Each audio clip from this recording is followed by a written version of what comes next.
থাকে না। তো যাই হোক, সে মহারাজ গয় এমন একজন রাজা ছিলেন, তো সমস্ত কিছুতে তিনি পারদর্শী ছিলেন। রাজ্যের প্রজারা কখনো তার প্রতি অসন্তুষ্ট ছিলেন না, মহারাজ গয়ের প্রতি। তাই এই শ্লোকে এই কথা বলছেন, মহারাজ গয় কিভাবে রাজ্য পরিচালনা করতেন। প্রবাদ বলছেন যে আজকের রাজারা কি করছেন, আজকের রাজারাজের শাসক তারা কি করছেন, তারা প্রজাদের কাছ থেকে কর আদায় করে, কিন্তু প্রজাদের কোনো সুখ দুঃখ সম্বন্ধে কিছু চিন্তা করে না। কিন্তু মহারাজ গয় কি করতেন, তিনি কি করতেন, সবসময় তাই প্রজাদের কি করতেন, প্রজারা যাতে কৃষ্ণ ভক্তি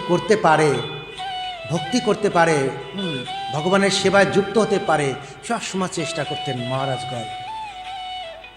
তিনি প্রজাদের উদ্দেশ্যে যজ্ঞ করতেন, প্রজারা যাতে সুখে শান্তিতে থাকতে পারে, এইভাবে করতেন। এইভাবে মহারাজ গয় তার রাজ্যের প্রজাদের পরিচালনা করেছিলেন। কিন্তু আজকে প্রবাদ এই কথাই বলেছে, আজকে আমাদের এই সমাজে যে শাসক, তো শাসক তিনি হচ্ছেন ভালো শাসক নয়, কোনো ধার্মিক নয়। তাহলে তিনি কি শাসন করবেন? তিনি শাসন করতে হবে না। আজকে যে শাসকরা নিজেরাই হচ্ছে শোষক হয়ে দাঁড়িয়েছে, সবাই শোষক, শাসক তো না, সব শোষক হয়ে গেছে। আর কি করে শোষণ করছে, সব প্রজাদের কাছ থেকে শোষণ করছে, সব প্রজাদের কাছ থেকে শোষণ করছে। তো এরা কি করে মঙ্গল করবে?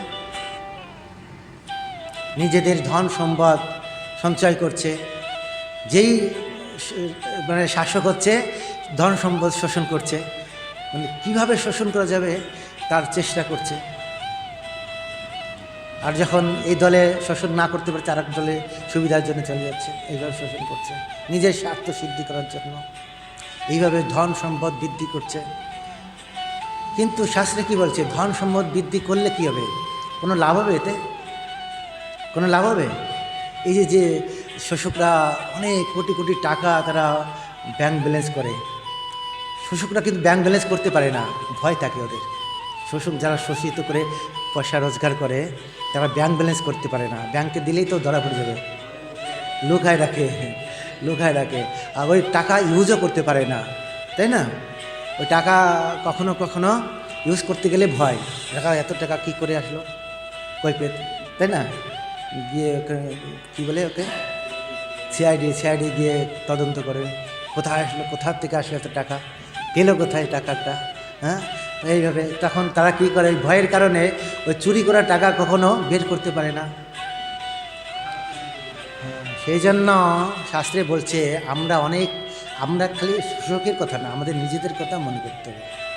আমরা নিজেরা কী করছি, আমাদের ভগবত ভক্তি সাধনের জন্য সমস্ত রাজরাজারা সমস্ত কিছু ত্যাগ করে তারা ভক্তি করতেন, তাই না? ভক্তি করতেন তারা সমাজে থেকে, সংসারে থেকে দরকার আছে, সংসারে দরকার আছে, এইবার যেটুক দরকার আছে ব্যাস ওইটুক থাকা ভালো। তার থেকে বেশি সম্পদ করলে আমাদের কি হবে, শুধু ওটা ভয়ের কারণ হবে, আমরা কেউ ভোগ করতে পারবো না।